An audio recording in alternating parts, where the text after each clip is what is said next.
आज बहुत ही सुंदर सौभाग्य प्राप्त हुआ है। ये जो आप हम सब लोगों के बीच परम पूज्य व्यास जी महाराज यहाँ अपना वक्तव्य अपनी सुमधुर वाणी के द्वारा हम आप सब लोगों को ये अमृत ज्ञान प्रदान कर रहे हैं। आज परम पूज्य व्यास जी महाराज के पूज्य पिताश्री का आगमन हम आप सब लोगों के बीच हुआ है। ऐसे परम धन्य है ऐसे माता पिता जिनके परम सुंदर संस्कारी बालक जो हम आप 100 लोगों लाखों लोगों को परम ज्ञान की प्राप्ति कराते हैं। ऐसे परम पूज्य माता पिता को हम सादर प्रणाम करना चाहते हैं। आप लोग भी, जरूरी नहीं है कि हमारे 10 पुत्र हों, 10 पुत्र में भी अगर एक पुत्र हमारा अच्छे संस्कार वाला अच्छा विद्वान व्यक्ति हो जाता है तो ऐसे माता पिता साक्षात नारायण के ही समान कहा गया है। आप सब लोग परम पूज्य व्यास जी महाराज के माता पिता को वहीं से सादर प्रणाम करते हुए ताली के साथ जोरदार स्वागत करेंगे। बोले परम पूज्य व्यास जी महाराज की जय हो। पूज्य पिताश्री की जय हो। परम पूज्य बाबूजी और मामा जी का हमारे यजमान बंधु आदरणीय विजय जी के द्वारा भव्य स्वागत होगा। ओम नमो देवाय गो ब्राह्मणहिताय च जगद्धिताय कृष्णाय गोविंदाय नमो नमः। बहुत ही सुंदर लगा। हम भी दर्शन इसी बहाने पा गए, आप लोग भी पा गए। ऐसे महापुरुषों का दर्शन होना बड़े ही सौभाग्य की बात है। आज जो यहाँ व्यास जी हम आप लोगों को अमृत ज्ञान प्रवाहित कर रहे हैं इनमें इन लोगों का बहुत मार्ग दे रहे हैं। अगर ये ना होते तो यहाँ व्यास जी हम आप लोगों को न मिल पाते। आप सब लोग ताली के साथ जोरदार स्वागत करते हुए धन्यवाद दीजिए कि आप लोग को भी ऐसे ही पुत्र हों जो विश्व को ज्ञान के मार्ग में ले जाएं।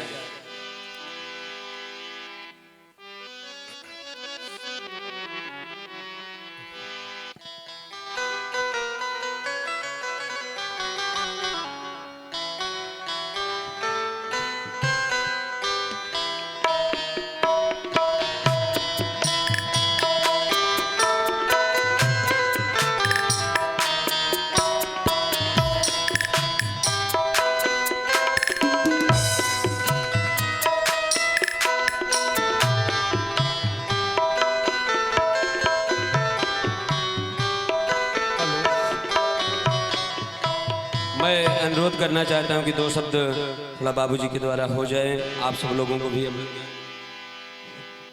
सभी के समक्ष कथा को विराम देते हुए 2 शब्द कहना चाहता हूं। आज ये गांव धन्य है और आप लोग भी धन्य हैं, क्योंकि कहा गया है कि हरि कथा जहां पर होती है बोलो उस गांव गली की जय। तो आप लोग तो उसके पात्र हैं ही। भैया के बारे में थोड़ा बताना चाहेंगे। 9 वर्ष की अवस्था में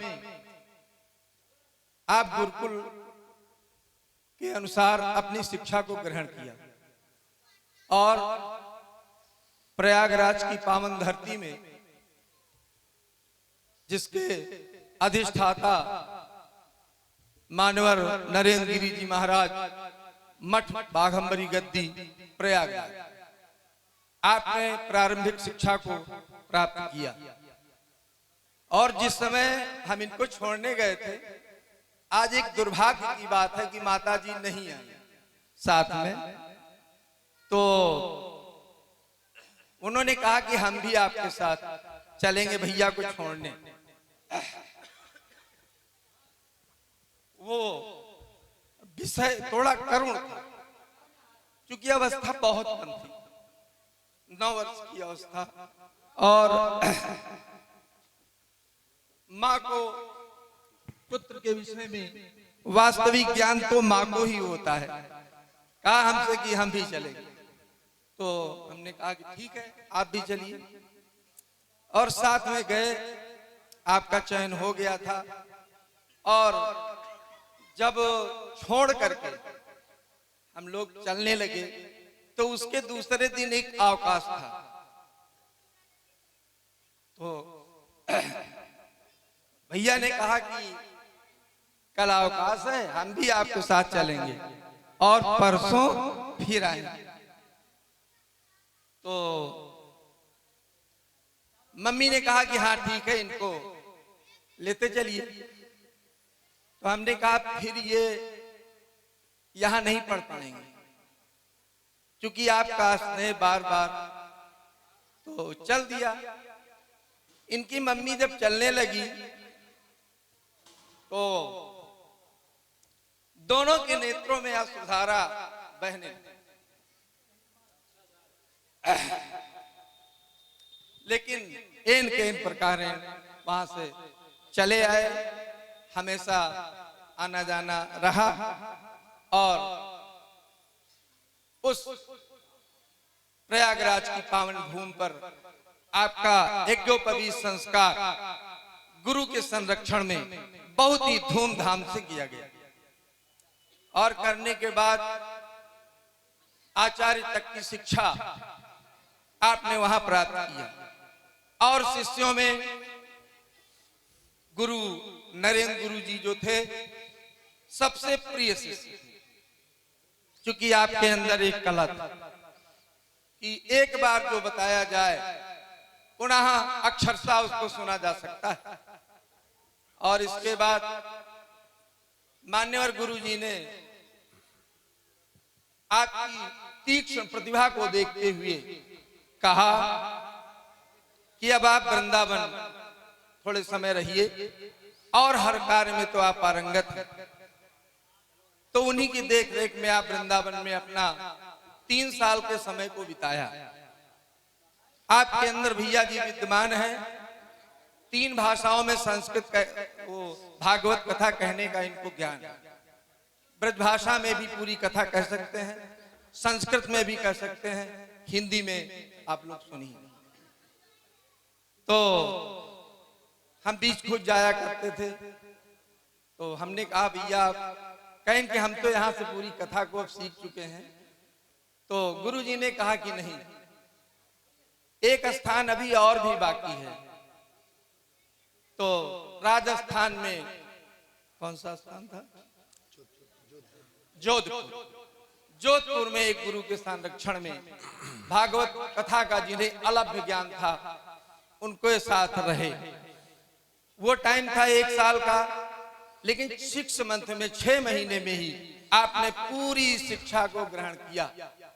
और गुरुजी ने अपने आशीर्वचनों से कहा कि अब तुम जा सकते हो और इस सनातन धर्म की प्रतिभा को और अपनी प्रतिभा को लोगों तक बांटो, यही मेरी गुरु दक्षिणा है।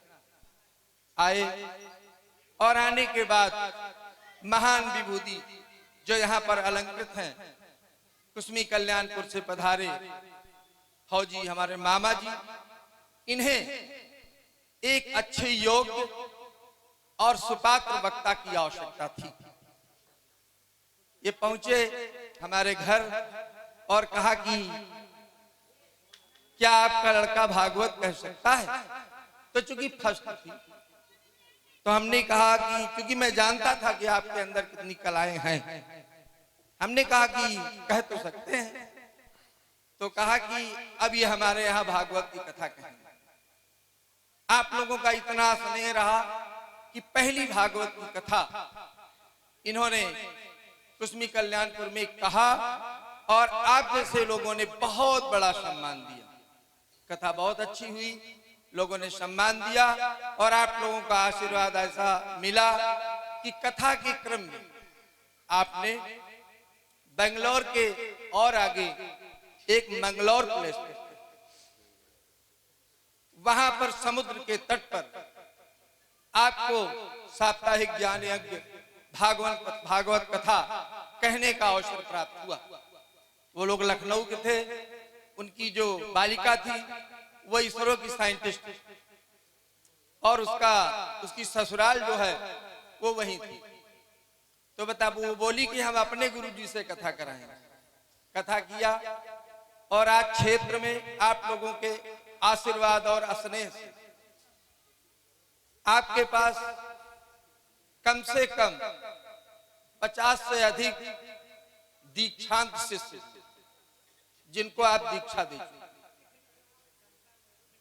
और जैसे अभी तिवारीपुर से पधारे आप लोग परम भक्त हैं, और हमारे बछौपुर से दुबे जी शपथनी एक बहुत ही सुंदर संगीतमयी कथा का आयोजन आपके द्वारा किया।